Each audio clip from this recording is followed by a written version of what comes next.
بسم الله الرحمن الرحیم.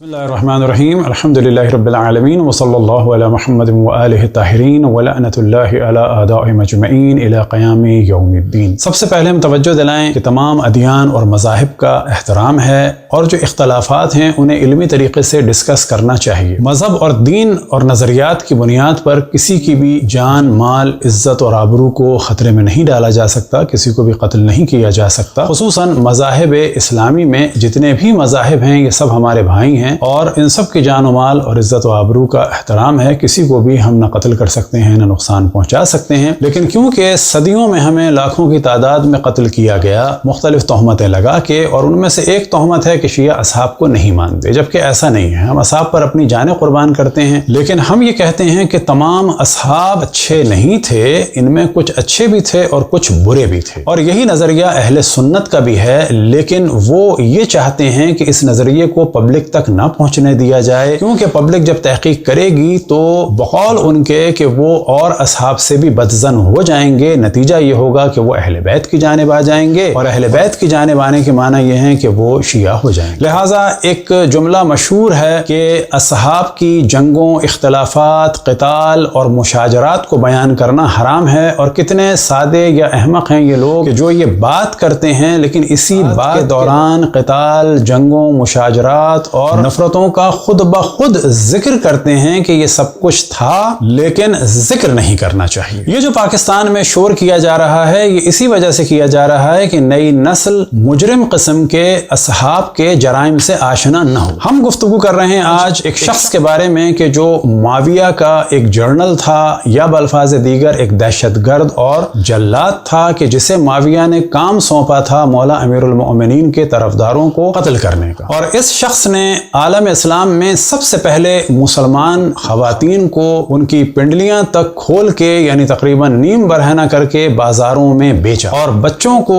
ماؤں کے سامنے ذبح کیا. اس شخص کا نام ہے بسر ابن ارطات، اور بعض جگہ کہا جاتا ہے ابن ارطات اور بعض جگہ بسر ابن ابی ارطات. آپ کے سامنے سب سے پہلے ہم ایک کلپ پیش کر رہے ہیں مولانا اسحاق مدنی صاحب کا. آپ توجہ دیں اور سنیں کہ وہ کیا فرما رہے ہیں اس شخص کے بارے میں، اور حوالہ دے رہے ہیں کتاب نیل الاوطار کا. اور جو سب سے اہم بات اس میں وہ ارشاد فرما رہے ہیں، اور یہ خود بھی ارشاد فرما رہے ہیں لیکن نظریہ بیان کر رہے ہیں امام شوکانی کا، کہ جس میں وہ فرماتے ہیں کہ کوئی بھی شخص کے جس میں ایک رائی کے دانے کے برابر ایمان ہو وہ بھی ایسے کام نہیں کر سکتا جو بسر ابن ارطات نے کیے. اور بعد میں انہوں نے جو نظریہ دیا وہ زیادہ اہم ہے، وَثُبُوتُ صُحْبَتِهِ لَا يَرْفَعُ الْقَدْحَ عَنْهُ عَلَى مَا هُوَ الْمَذْهَبُ الرَّاجِحُ، کہ اگر اس کی صحابیت ثابت بھی ہو جائے تو جو اس کی برائیاں ہیں ان سے اسے بری نہیں کیا جا سکتا، اور یہی صحیح مذہب ہے. یہ نظریہ ہے امام شوکانی کا،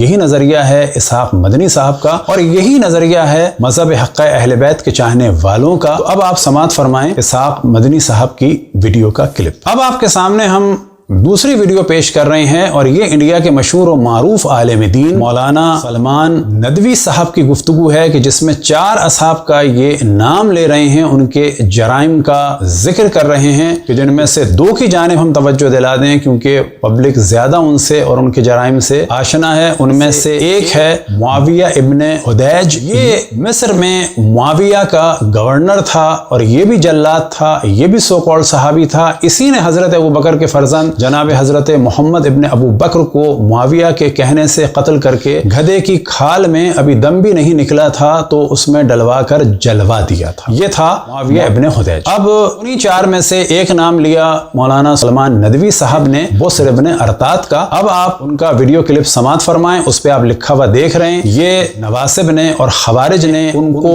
حقائق بیان کرنے کی وجہ سے لعنت اللہ علیہ لکھ کر اور ان کی توہین کر کے اس چیز کو آگے بڑھایا. لیکن یہ آگے بڑھنا ہی اس بات کی علامت ہے کہ یہ اس سے پریشان ہے. اب آپ کے سامنے حوالہ ہے خلافت و ملوکیت کا سید عبدالاعلی مودودی صاحب کی، اور صفحہ نمبر ہے 307، اور یہاں پر بھی یہ اصحاب کے غلط رویوں اور غلط حرکتوں اور ان چیزوں کے بارے میں گفتگو فرما رہے ہیں کہ مجھے اس بات کی کبھی ضرورت محسوس نہیں ہوتی کہ جن کو میں بزرگ مانتا ہوں ان کی کھلی غلطیوں کا انکار کروں. یعنی فرماتے ہیں کہ جن کو میں بڑا سمجھتا ہوں، اول تو سمجھنا نہیں چاہیے، لیکن وہ کہتے ہیں میں سمجھتا ہوں لیکن ان کی غلطیوں کا انکار نہیں کرتا، یعنی کہتا ہوں کہ ہاں انہوں نے غلط کیا. لیپ پوت کر ان کو چھپاؤں اور نہ میں ان کو چھپاتا ہوں، یا غیر معقول تعویلیں کر کے ان کو صحیح ثابت کروں، یا یہ کہ ان کے جرائم پر پردہ ڈالنے کے لیے عجیب و غریب تعویلات کی جائیں، جیسے کہ مثال کے طور پر جی اجتہادی غلطی ہے، یا یہ کہ غلطی تو کسی سے بھی ہو سکتی ہے. بھائی غلطی کرنا الگ ہوتا ہے کہ مثال کے طور پر لکھنا کچھ تھا لکھ کچھ دیا، کرنا کچھ تھا کر کچھ دیا. لوگوں کو ذبح کرنا، خواتین کی عزتیں لوٹنا، یہ وہ غلطیاں نہیں مانی جاتی. غلط کو صحیح کہنے کا لازمی نتیجہ یہ ہوگا کہ ہمارے معیار بدل جائیں گے. یہ فرماتے ہیں غلط بات کو جب آپ غلط نہیں کہیں گے اور اس کا بھی دفاع کریں گے تو ہمارا اچھائی اور برائی کا معیار بدل جائے گا، اور جو غلطیاں مختلف بزرگوں نے اپنی اپنی جگہ الگ الگ کی ہیں وہ سب اکٹھی ہمارے اندر جمع ہو جائیں گی. یہ انہوں نے بڑی اچھی بات کی اور فرمایا جو بزرگوں کی غلطیاں جب ان کا ہم دفاع کریں گے تو یہ ساری غلطیاں ہمارے یہاں آ جائیں گی. مثال کے طور پر خالد بن ولید نے صحابی رسول اللہ صلی اللہ علیہ وسلم حضرت مالک بن نویرہ رضی اللہ تعالی عنہ کو قتل کیا اور ان کے ساتھیوں اور ان کے سروں کو کاٹ کر اینٹوں کے طور پر استعمال کیا اور ان پر دیگیں رکھ کے کھانا پکایا. یعنی صحابی نے صحابی کے سر کو کاٹ کر اینٹوں کے طور پر استعمال کیا. اور اسی خالد کی روش پر طالبان نے اور مختلف لوگوں نے پاکستان آرمی کے سروں کو کاٹ کر فٹ بال کھیلی. یہ نتیجہ ہے غلط حرکتوں والے افراد کو مقدس ماننے. اور یہ جلانے کا کام کیا، یہ جلانے کا کام IS نے بھی کیا اور یہ بھی وہیں سے انہوں نے آئیڈیاز لیے. بچوں کو قتل کرنے کا تو کہا جائے گا کہ بچوں کو قتل جناب عمر کے صاحبزادے عبید اللہ ابن عمر نے بھی قتل کیا، یعنی ان کے قاتل ابو لولو فیروز کی معصوم بچی کو قتل کیا. اور یہی کام جو ہے معاویہ کے جلاد نے یعنی بسر ابن ارطات نے حضرت عبید اللہ ابن عباس کے جو رسول اللہ صلی اللہ علیہ وسلم کے سگے چچا کے بیٹے اور مولا امیر المؤمنین علیہ السلام کے سگے چچا کے بیٹے اور مولا امیر المؤمنین کے یمن میں گورنر تھے، ان کے 2 بچوں کو اس بسر ابن ارطات نے ماں کے سامنے ذبح کر دیا. اب اگر ان کو صحابی مانا جائے، ہدایت کا تارا مانا جائے، جبکہ یہ ہدایت کے ستارے نہیں تھے بلکہ جہنم کے شرارے ہیں یعنی آگ کے شعلے. آپ کے سامنے کتاب ہے مصنف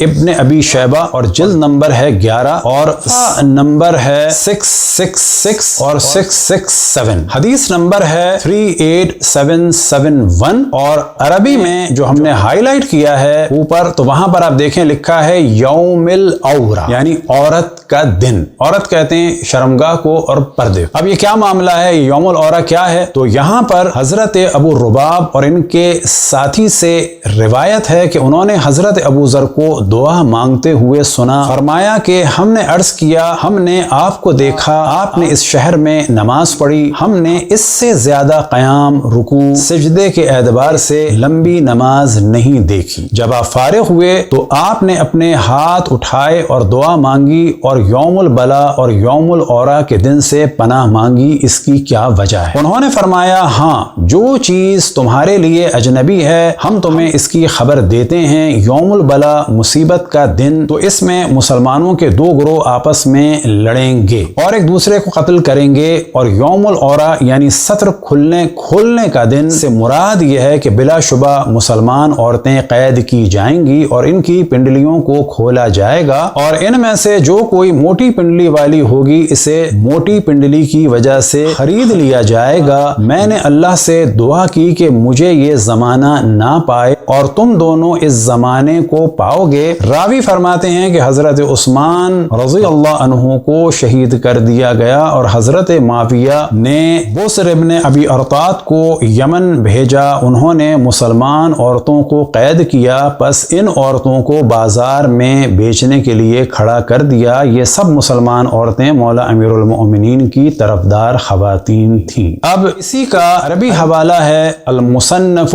لابن ابی شیبہ اور جلد نمبر ہے 21 اور صفحہ نمبر ہے 273، اور یہاں پر آپ دیکھ سکتے ہیں اور نیچے واضح کر دیا انہوں نے کہ بات بسر کی ہو رہی ہے کہ جو ابن ابی ارطات. اب آپ کے سامنے ہے تاریخ طبری جلد نمبر 3 نفیس اکیڈمی کی ہے اور صفحہ نمبر ہے 344، امیر معاویہ کا حجاز و یمن پر حملہ. اب آپ دیکھیں ہیڈنگ ہی یہی ہے کہ حجاز اور یمن پر معاویہ نے حملہ کیا اور ساتھ میں رضی اللہ کہا کہا جا رہا ہے یہ فرق ہے عقل والوں میں اور غیر عقل والوں میں، یعنی اہل بیت علیہم السلام کے چاہنے والوں میں اور دشمنان اہل بیت علیہم السلام میں، کہ وہ ان مجرموں کے جرم کو بھی بیان کرتے ہیں تو ساتھ میں ان کا احترام کرتے ہیں، یعنی مجرم کو القاب بھی دے رہے ہیں اور دعا بھی کر رہے ہیں۔ بصر بن ابی ارطاد اور پھر اس کے لیے بھی رضی اللہ لکھا گیا کہ حجاز کی جانب روانگی اس سال یعنی 40 ہجری میں۔ اب یہ مولا امیر المومنین کی خلافت چل رہی ہے اور معاویہ اس میں فتنہ فساد کر رہا ہے اور مسلمانوں کو قتل کر رہا ہے، خصوصاً مولا امیر المومنین کے چاہنے والوں کو۔ یہ جو سپاہ صحابہ اور لشکر جنگی آج قتل کر رہے ہیں یہ انہوں نے معاویہ ہی سے سیکھا ہے تاکہ شیعوں کے مورل کو ڈاؤن کیا جائے۔ یہی کام معاویہ نے اپنے دہشت گردوں کو بھجوا کر، جلادوں کو بھجوا کر، یہ سو کال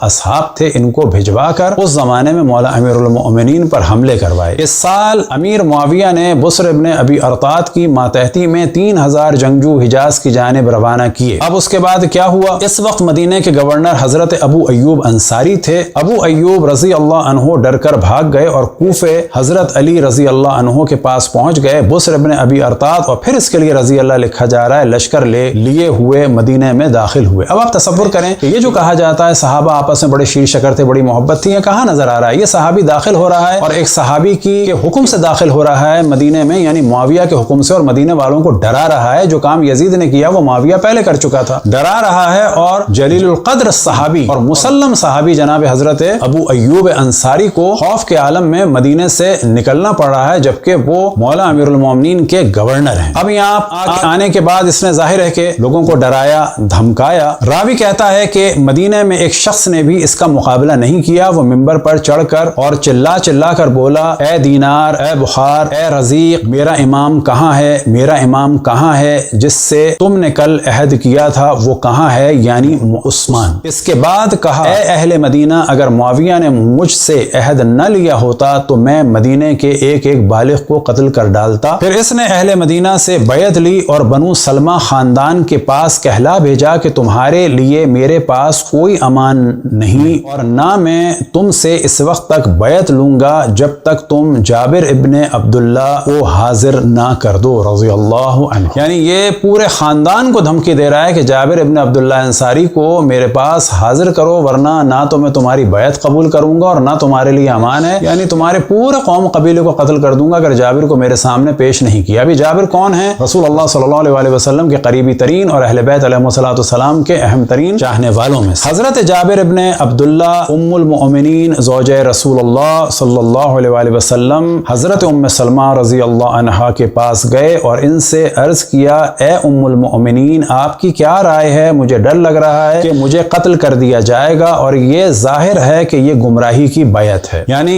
یہ شخص مجھے قتل کر دے گا اور یا پھر مجھے بیعت کرنی ہوگی اور یہ بیعت گمراہی ہے، اور اسے عربی میں کہا گیا ہے، حوالہ آپ کے سامنے پیش کریں گے، بیعت الزلالہ۔ یعنی اس زمانے میں یہ جلاد لوگ کہ جو بعد رسول اللہ صلی اللہ علیہ وسلم اہل بیت پر مظالم ڈھاتے رہے، ان لوگوں کی جو لی ہوئی بیعت ہے یہ اصل میں بیعت واقعی نہیں ہے بلکہ ایک بیعت جبری ہے، بالکل ویسے ہی جیسے کہ طالبان یا القاعدہ یا IS والے فرض کریں پورے پاکستان کے کسی شہر پر قبضہ کر لیں اور کہیں کہ تمہاری لڑکیوں کی عزتوں کو لوٹیں گے، لڑکوں کو قتل کریں گے اگر بیعت نہیں کی، تو کیا اس بیعت کے بعد تاریخ یہ کہے گی کہ اجماع ہو گیا تھا امت کا اور ان کو منتخب کر لیا گیا تھا؟ تو کہا جائے گا یہ بیعت خوف کی بیعت ہے، تقیہ کے عالم میں بیعت ہے، اور اس بیعت کو صحابی نام دے رہے ہیں بیعت الضلالہ کا، گمراہی کی بیعت کا۔ بس کہیں بھی تاریخ میں اگر دیکھیں کسی بھی صحابی کے لیے یا اہل بیت میں سے کسی کے لیے کہ بیعت کی تو وہ اصلی بیعت نہیں ہے، وہ جان بچانے کے لیے خوف کے عالم میں اپنا خون اور اپنے قوم کا خون بہانے سے روکنے کے لیے ایک مجبوری کی بیعت ہے، اور ہدایت کے ساتھ اور اللہ کی راہ میں بیعت اور جان کے خوف سے بیعت الضلالہ میں زمین تا آسمان فرق ہے۔ حضرت ام سلمہ نے فرمایا، میری رائے تو یہ ہے کہ تم اس کی بیعت کر لو، میں نے اپنے بیٹے عمر کو بھی اس کی بیعت کا حکم دیا ہے، میں نے اپنے داماد عبداللہ بن زمعہ رضی اللہ عنہ کو اس کی بیعت کا حکم دیا۔ یعنی حضرت ام سلمہ سلام اللہ علیہا بھی جانتی تھیں کہ یہ ایسے دہشت گرد اور ایسے جلاد آ گئے معاویہ کے حکم سے یہ لوگ کہ یہ میرے بیٹے کو بھی اور میرے داماد کو بھی نہیں چھوڑیں گے، تو انہوں نے کہا کہ جناب حضرت جابر ابن عبداللہ انصاری سے کہ آپ بھی بیعت کر لیں، میں نے اپنے بیٹے اور داماد سے بھی بیعت کرنے کا کہا ہے، اس اقرار کے ساتھ کہ ہاں یہ بیعت ضلالہ ہے، کیا کیا جائے، جان کا بچانا ضروری ہے۔ حضرت ام سلمہ کا یہ جواب سن کر حضرت جابر ابن عبداللہ مسجد آئے اور بسر ابن ابی ارطاء سے بیعت کی۔ بسر نے مدینے میں کئی مکانات گروائے۔ اس کے بعد اس نے مکے کا رخ کیا۔ حضرت ابو موسیٰ اشعری کو خوف پیدا ہوا کہ کہیں یہ مجھے قتل نہ کر دے، لیکن بسر نے ان سے کہلوا کر بھیجا کہ میں رسول اللہ کے صحابی کے ساتھ ایسا سلوک نہیں کر سکتا۔ اس نے ابو موسیٰ سے درگزر کیا۔ اس سے قبل حضرت ابو موسیٰ نے یمن لکھا تھا کہ یہاں معاویہ کی جانب سے ایک لشکر بھیجا گیا ہے، جو شخص اس کی حکومت کا انکار کرتا ہے وہ اسے قتل کر دیتا ہے۔ تو یہاں سے پتہ چلا کہ کس قسم کی دہشت گردی چل رہی تھی اس زمانے میں اہل بیت علیہم السلام، خصوصاً مولا امیر المؤمنین علیہ السلام کے مقابلے میں۔ اور تصور کریں کہ یہ معاویہ اور اس قسم کے بعض اور افراد کے جنہوں نے چوتھے خلیفہ پر حملہ کیا، کیا یہ لوگ واقعاً مسلمان تھے، انسان تھے؟ کس طرح سے یہ قتل عام کر رہے تھے معصوم لوگوں کا۔ اب یہاں پر اگلا موضوع ہے 3، 4، 5 پر بسر کا یمن پر حملہ اور شیعان علی رضی اللہ عنہ کا قتل۔ اب دیکھیں بسر کا جرم بیان ہو رہا ہے ہیڈنگ میں۔ اب اس کے بعد کیا اس کی تعریف کی جائے کہ جو مولا امیر المومنین کے چاہنے والوں کو قتل کرنے کے لیے معاویہ نے بھیجا ہے، اس کے ساتھ لگایا جا رہا ہے رضی اللہ عنہ۔ یہاں پر پڑھے لکھے لوگوں کو توجہ دینی ہوگی، جو پہلے ایک بل بھی پاس کرانے کی کوشش کی جا رہی تھی کہ ان لوگوں کے نام کے ساتھ رضی اللہ لگایا جائے، واقعی اس قابل ہیں کہ ان کے ساتھ رضی اللہ لگایا جائے۔ اب ہمارے بھی بعض لوگ جو پہلے سنی تھے پھر شیعہ ہوئے، اب دوبارہ شیعت سے نکل گئے، انہوں نے بھی ایشو اٹھایا کہ جی کیا شیعہ کو موت آتی ہے رضی اللہ کہنے میں، اہل بیت کے ساتھ بھی رضی اللہ لگایا جائے؟ تو یہ ایک سازش کا حصہ ہے کہ بسر جیسے اور مولا امیر المومنین اور امام حسن امام حسین جیسوں کو سب کو رضی اللہ لگا کر برابر بالکل پبلک کی نگاہ میں کر دیا جائے۔ اس کے بعد بسر نے یمن کا رخ کیا۔ اس وقت یمن پر حضرت علی کی جانب سے عبید اللہ ابن عباس رضی اللہ عنہما تھے۔ جب انہیں بسر اور پھر لکھا ہے رضی اللہ کی آمد کا علم ہوا تو وہ بھاگ کر کوفہ حضرت علی رضی اللہ عنہ کے پاس چلے گئے اور اپنی جگہ یمن پر عبداللہ بن عبد المدان الحارثی کو اپنا جانشین کر آئے۔ بسر نے یمن پہنچ کر عبداللہ ابن عبد المدان اور اس کے لڑکے کو قتل کر دیا۔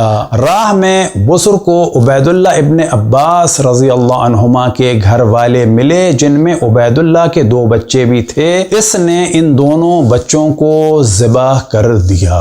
یہ ہے ایک جلاد اور دہشت گرد اور فاسق قسم کا فرد کہ جسے اہل بیت پر مسلط کیا گیا، اور آج ان جیسوں کو شیعوں پر مسلط کرنے کی کوشش کی جا رہی ہے کہ ان کو ہم مانیں اور انہیں برا نہ کہیں، جبکہ آپ کے سامنے ہم نے 4 علماء کے نظریات کو بیان کیا، جن میں سے سب سے پہلے امام شوکانی، انہی کے نظریے کو مولانا اسحاق مدنی صاحب نے، انہی کی جیسی بات کی مولانا مودودی صاحب نے، اور ساتھ ہی مولانا سلمان ندوی صاحب نے کہ ان کی برائیوں پر پردہ نہیں ڈالنا چاہیے، یعنی ان کو برا کہنا چاہیے۔ اب سوال یہ پیدا ہوتا ہے کہ ان کو برا کہنا، جب علماء اہل سنت اور امام شوکانی جیسے کہہ رہے ہیں کہ ان کو برا کہنے میں کوئی مذائقہ نہیں ہے، تو پھر یہ کہنا کہ جی اصحاب کی توہین ہو رہی ہے، تو یہ ایک بالکل بے معنی بات ہے مجرموں اور جلادوں کے جرائم پر پردہ ڈالنے کے لیے۔ اب اور اقوال بھی ہیں کہ بچوں کو کہاں مارا، کیسے مارا، لیکن مارا اسی شخص نے۔ اب یہاں پر اگلا موضوع جو آتا ہے کہ اگلی ہیڈنگ آپ کے سامنے ہے، قتل کیا پھر ان بچوں کو قتل کر دیا، یعنی جس شخص نے کنانی نے ان کو بچانا چاہا اسے بھی قتل کیا، بعد میں ان بچوں کو بھی قتل کر دیا۔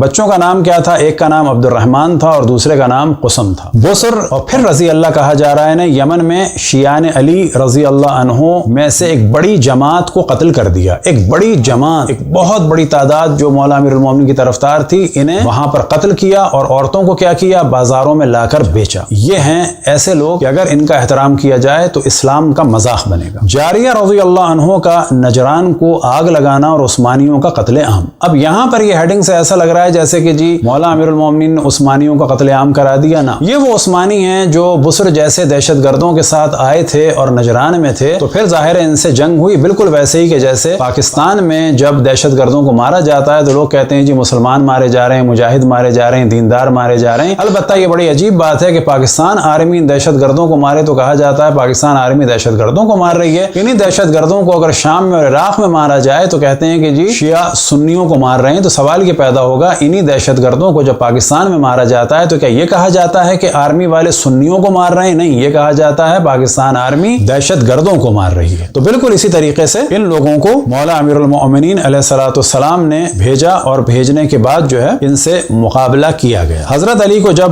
بسر اور پھر لکھا ہے رضی اللہ کہ حملہ حملے کی اطلاع ملی تو انہوں نے جاریہ ابن ابی قدامہ رضی اللہ عنہ اور وہب بن مسعود کو 2000 لشکر دے کر روانہ کیا۔ جاریہ رضی اللہ عنہ اپنا لشکر لے کر نجران پہنچا اور پورے شہر کو جلا کر خاک کر دیا اور حضرت عثمان کے حامیوں میں سے بہت سے لوگوں کو پکڑ کر قتل کیا۔ اور پھر لکھا ہے اس شخص کے لیے رضی اللہ اور اس کے ساتھی شام بھاگ گئے، یعنی یہ جو نجران میں مارا تھا مولا امیر المومنین نے بسر کے ساتھیوں کو مارا تھا کہ جنہیں یہ عثمانی کہہ کے بچانا چاہ رہے ہیں۔ اب آپ کے سامنے کتاب ہے اسد الغابہ فی معرفت الصحابہ، جلد نمبر ہے 1 اور بسر ابن ارطاد کے بارے میں یعنی 406 میں، موضوع نمبر 406 میں اور صفحہ نمبر 374 میں یہی والا موضوع بیان ہوا۔ ذبحہ عبد الرحمن وقسم ابن عبید اللہ ابن عباس ابن عبد المطلب وہما الصغیران بین یدی امہما، کہ اس قسم اس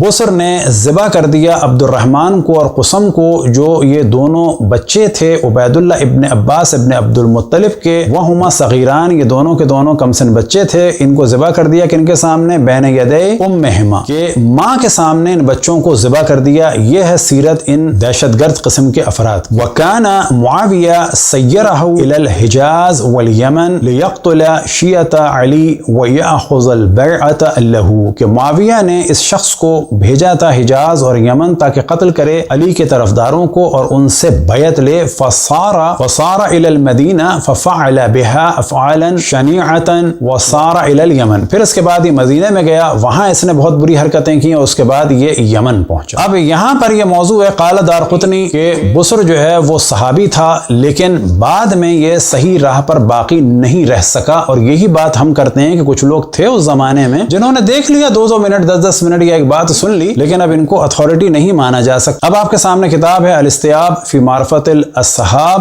اور بسر کے بارے میں یہاں پر یہ سارے موضوعات ہیں کہ اس نے رسول اللہ صلی اللہ علیہ وسلم سے آیا روایت لی یا نہیں لی، تو کچھ کہتے ہیں کہ اس نے روایت لی، اور کمال کی بات یہ ہے کہ جس روایت کا ذکر کیا جاتا ہے اس بسر کے لیے تو وہ روایت یہ تھی کہ ہاتھوں کو نہ کاٹا جائے کسی کے بھی جنگ میں، لیکن اس شخص نے اس روایت پر تو کیا عمل کیا بلکہ ماں کے سامنے بچوں کو ذبح کر دیا۔ پھر یہ ڈسکشن ہے کہ یہ صحابی تھا یا نہیں تھا، لیکن آخر میں کہا گیا ہے کانا بسر ابن ارطاد رجل سوء، کہ یہ ایک برا آدمی تھا۔ اب آپ اس کو لکھیں برا آدمی تو کوئی بات نہیں، ہم اس کو لکھیں برا آدمی تو آپ کہیں گے جی اصحاب کی توہین کر دی۔ اور پھر صفحہ نمبر 159 میں یہی والا موضوع ہے کہ کمسن بچوں کو عبید اللہ ابن عباس کے شخص نے قتل کر دیا اور معاویہ نے اس کو بھیجا تھا اور ماں کے سامنے قتل کر دیا۔ یہی والا موضوع پھر دارقطنی نے بیان کیا کہ یہ صحابی تھا لیکن یہ صحیح راہ پر باقی نہیں رہا بعد رسول اللہ صلی اللہ علیہ وسلم۔ بڑی عجیب بات ہے کہ جب یہ باقی نہیں رہا، یہ جلاد تو اس جلاد کو جس نے بھیجا اپنا نمائندہ بنا کے قتل عام کے لیے، وہ کیسے صحیح راستے پہ باقی رہ گیا؟ وہ بھی ظاہر ہے اسی لائن کا تھا۔ اور پھر کہتے ہیں وَهُوَ الَّذِي قَتَلَ طِفْلَيْنِ لِعُبَيْدِ اللَّهِ ابن عباس ابن عبد المطلب بن یمن فی خلافت معاویہ وہما عبد الرحمن وقسم ابناء عبید اللہ ابن عباس۔ معاویہ نے جب اس کو بھیجا اپنی خلافت کے زمانے میں تو اس نے عبید اللہ ابن عباس کے 2 بچوں کو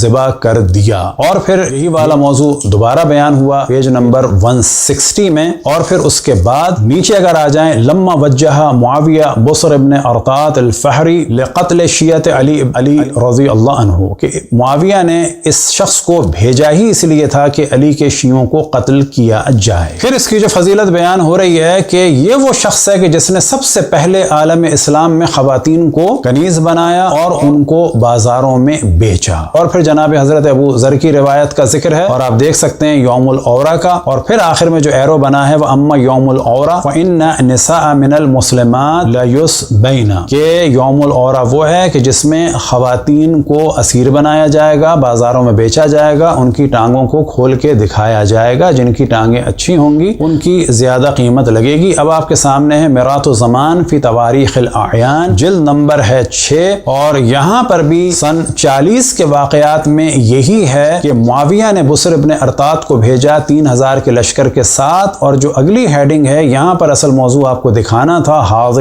بیعۃ ضلالۃ، کہ یہ جو بیعت جناب حضرت جابر ابن عبداللہ انصاری نے شخص سے کی یہ ہے بیعت ضلالہ۔ اور پھر اس کے بعد بچوں کے قتل کا ذکر ہے کہ 2 بچوں کو قتل کر دیا، اور بعد میں پورا وہی والا ذکر ہے کہ بچوں کو قتل کر دیا اور اس کے بعد صفحہ نمبر 408 میں ہے، اس نے ان دو بچوں کو بلایا اور ماں کی موجودگی میں ان دونوں بچوں کو ذبح کر دیا۔ وصحنا نساء بنی کنانا، تو بنی کنانا کی خواتین کی گریوں کی آوازیں ہو گئیں۔ وولولنا وقلنا لعنک اللہ یا بسر ومن بعثک، کہ اے بسر تجھ پر اور جس نے تجھے بھیجا ہے اس پر اللہ کی لعنت ہو۔ یہاں سے پتا چلا کہ یہ کہنا کہ تمام اصحاب ہدایت کے تارے ہیں یہ بالکل غلط ہے، اور یہ بھی جان لیں کہ جب ہم پر تہمتیں لگائی جاتی ہیں تو ان چیزوں کو کلیئر کرنا امن و امان کے لیے ضروری ہے، خطرناک نہیں ہے۔ مثال کے طور پر اگر اس بسر کے بارے میں ہم گفتگو کریں، لوگوں کو پتا چلے اور لوگوں کو ساتھ میں یہ بھی پتا چلے ہمارے برادران اہل سنت کو کہ ہم مجرم اور دہشت گرد قسم کے افراد کو برا کہتے ہیں اور ان کو پہلے بھی علماء اہل سنت برا کہہ چکے ہیں۔ دعا ہے کہ خداوند تبارک و تعالی تمام ادیان اور مذاہب کے ماننے والوں کو ایک دوسرے کے ساتھ علمی طریقے سے گفتگو کی توفیق عطا فرمائے اور کسی کی بھی جان، مال، عزت و آبرو کو دین یا مذہب کی بنیاد پر خطرے میں نہ ڈالا جائے۔ وصلی اللہ علی محمد و آلہ الطاہرین۔